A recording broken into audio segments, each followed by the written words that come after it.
Hi everyone, I just wanted to show you really quickly one of the new features that was added to PEP this week with the upgrade that has to do with vintage embroidery. So what I'm going to show you will only work in PEP if you have vintage embroidery software loaded onto your computer and activated. So what I'm going to do is show you the same sample I did before, where I changed a regular embroidery design into a vintage design. But I'm going to show you how much easier it is to do with PEP and the new update. So let me go into my library and bring in that floral spray again. So once again, I'm in PEP right now, not in vintage. But there are features that were added to PEP that will show up that, but only if you have vintage software loaded, like I said. So here's my design. I'm going to right click on my screen and select view and select filter. When I select filter, I can tell it to only show specific elements of the design. So I'm going to say I only want to see the satin stitches in this design. Say okay. And now everything is hidden that I don't want to see.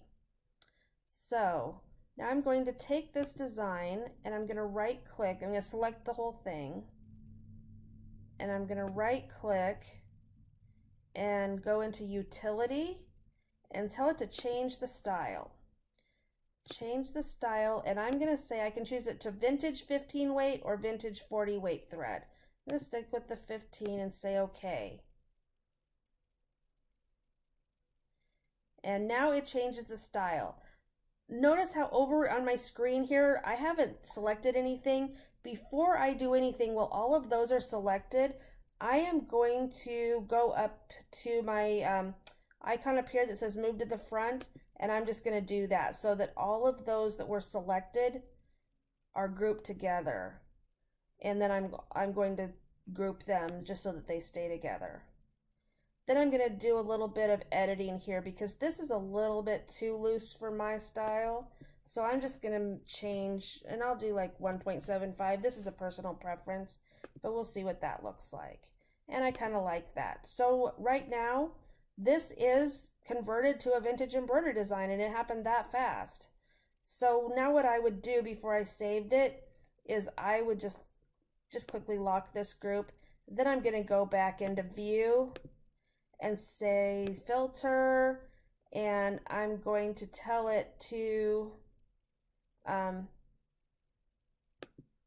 show everything. So say okay. Oh, and I actually had it,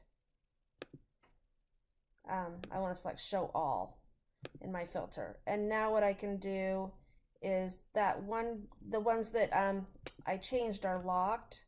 So I'll just go in and select everything. So I can either select all items. I can do a Control A, whichever your preference is, and then I can just go in and say delete. And because I locked those others with this little padlock, it didn't delete them. So what's left is just the vintage design. All of those excess running stitches and everything that I don't need are gone. I'm going to unlock them. And I'm going to go in and optimize the sequence just to make sure everything stitches nicely. And there's my design. Now I can save it to my machine format and go and stitch my vintage design. And it was that easy. So that's just showing you how much easier it is if you do own PEP to convert a design into a vintage design. And I hope this gives you some new ideas of things you can do. And if you have any questions, let me know.